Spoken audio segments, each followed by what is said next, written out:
Blessings, everyone. Today's Spirit was encouraging to share the Gateway of Light activation. This is a beautiful deck that was created by Kyle Gray, and this helps us work on the different ascension frequencies and the galactic family. And something that I've been really listening with Spirit, that's come into my awareness, my consciousness, is how much that there are of the beautiful angelic frequencies that also are considered intergalactic. And it's so fascinating because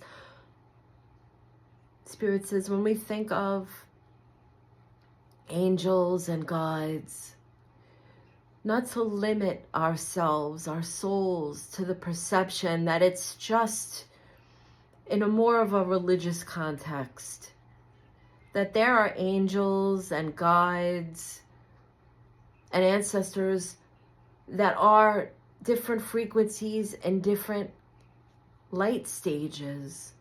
They could be from different galaxies. They could be from different realms. It's also fascinating and beautiful. And so today, I'm being asked to share a message from the Gateway of Light. This is a message that comes in the many worlds within worlds. First, I would like to say thank you to Source for allowing me to be a medium of light. And I ask all in this beautiful Gateway of Light to please blend with an energy so that I may help bring a message for the highest good. Thank you. I'm grateful. And I'm still going to shuffle. The first one is going to be for Source energy. The second one is for higher self and spirit.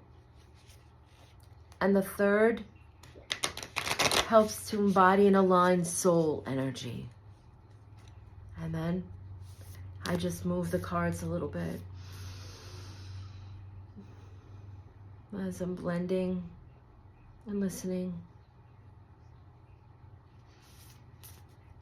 Move the cards, and a lot of times they'll just tell me which one to take. Oh, this one is falling, and they're saying take this one. Seraphim's Gateway. Voice activation, angelic attunement, and divine support. And that's so perfect.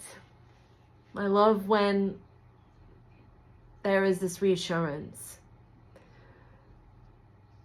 from Spirit that no matter where these frequencies are coming from, it's always for the highest good.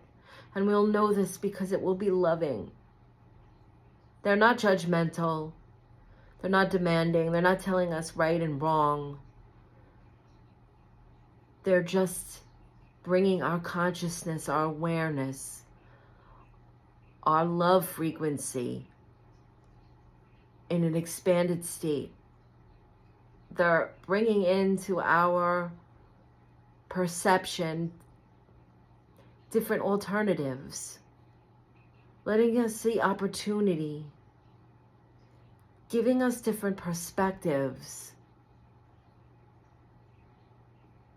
They've surpassed this concept of right and wrong. That's the duality that we use here to help make decisions. But when it comes from the highest good of Source, it's always going to encourage. And the Seraphim are not just what we imagine angelic beings to be in the religious context with God, but they are an octave of light,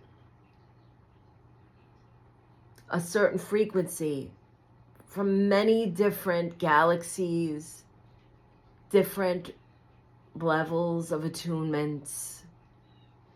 We have so many different words to try to express this.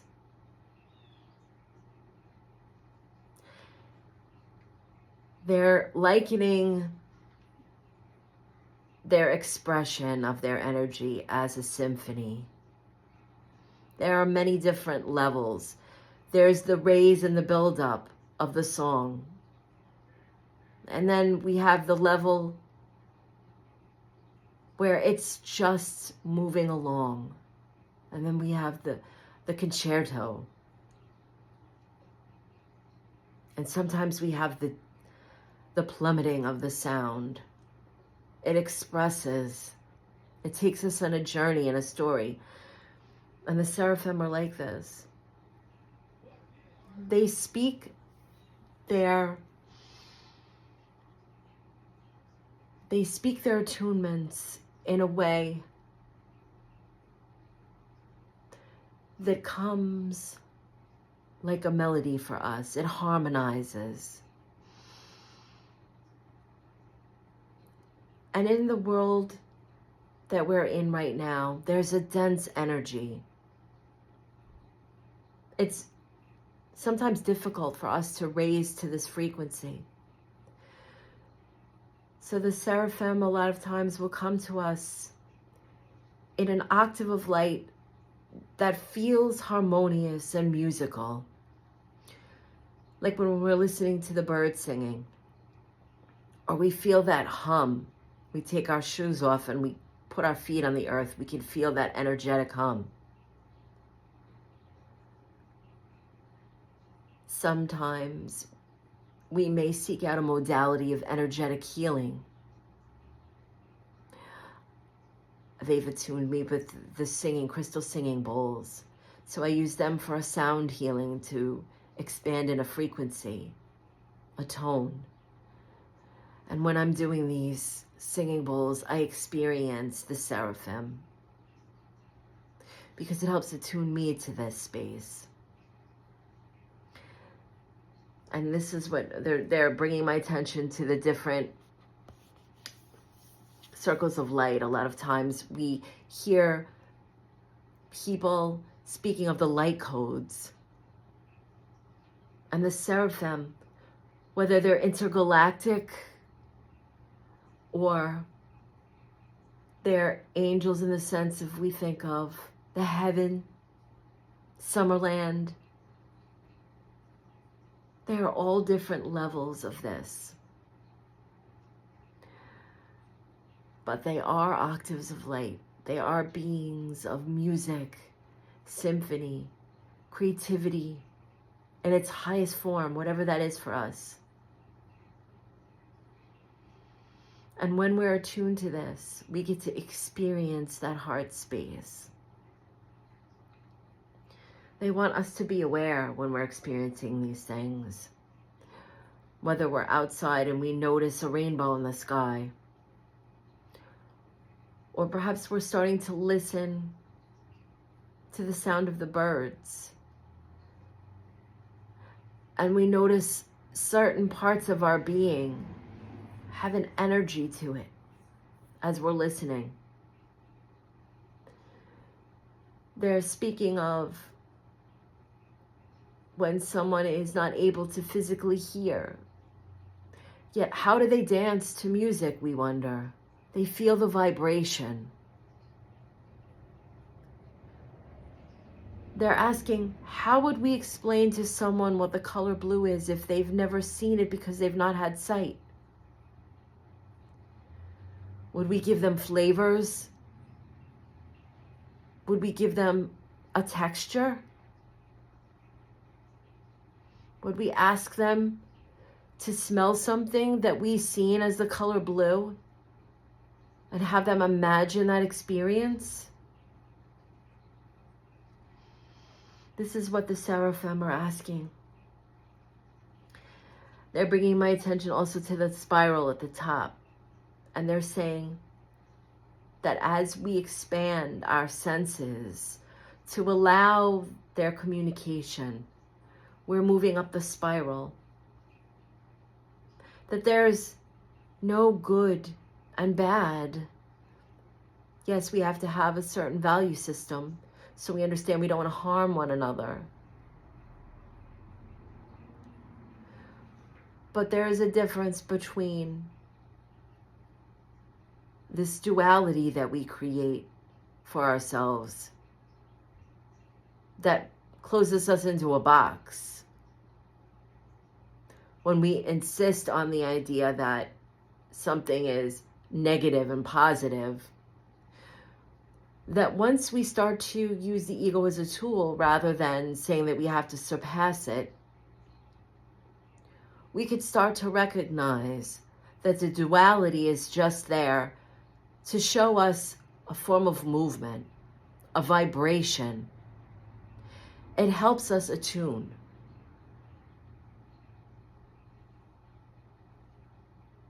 And this is what the Seraphim are teaching us. To notice when we're having our favorite meal. What are the other senses that we're experiencing when we're enjoying this? Are we feeling joy? Are we feeling a sense of satisfaction? Can we taste the color red? Can we hear the symphony in life? Are we hearing the life force in creation? They are saying that many of us are trying to, they use this word, manifest. And how do we get into a frequency of what it is that we're trying to create? And this is a learning tool, a teaching. It helps us to understand what the frequency is. And it's by understanding that expanded state. When we're listening to music, can we imagine what it would smell like when we're listening to a C note on a violin? A high note, does it remind us of something yellow?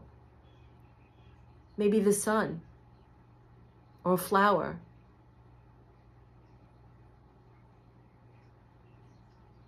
When we're eating a green pepper, can we imagine what a symphony of that pepper's life force would be like? Is it a spicy pepper? Could we imagine that it's perhaps a drum beating, living, thriving, creating a symphony of experiences in our mouth? We're hearing the crunch when we bite into the raw pepper.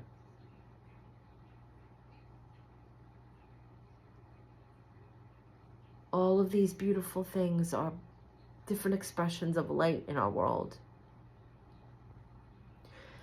And the only true duality is light and dark. Because how do we know that it's dark if we don't have a pinpoint of light? And then the opposite spectrum of the same space, when it's so dark, and we look up at the sky and we see the stars. If we're in daylight, we're not seeing the stars. Yet we see the sun, which is the largest star, burning. But there's no darkness. How do we create this contrast so we recognize when we have sadness, we then experience joy and we understand the polarity. And they could teach us this. They could teach us the beauty of this by the experience of the frequencies.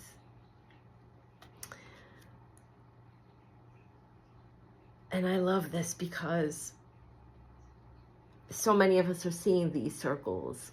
We're catching this with our phones when we're taking pictures, whether it's through the glass of the window or we're outside and we're taking a picture of something in the sky. It could be a cloud, and then you see these beautiful light codes coming through.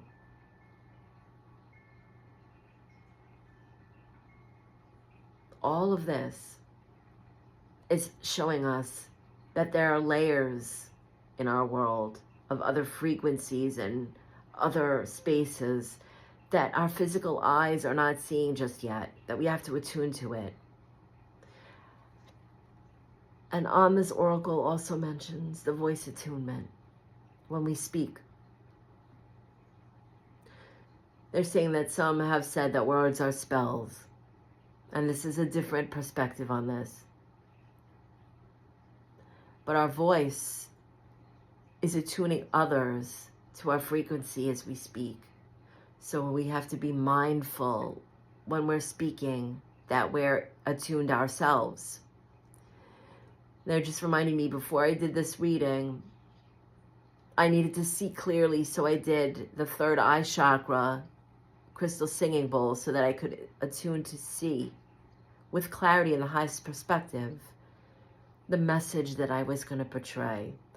Had I not done the singing bowl and attuned and cleared out that space so that I could receive without any opinion, just observe and step aside and allow the channeling, that there would have been a dense energy, a duality to everything that I was saying. I don't want to carry that forward. I don't want to attune my expression to that so that I'm sending more of that energy off into the world.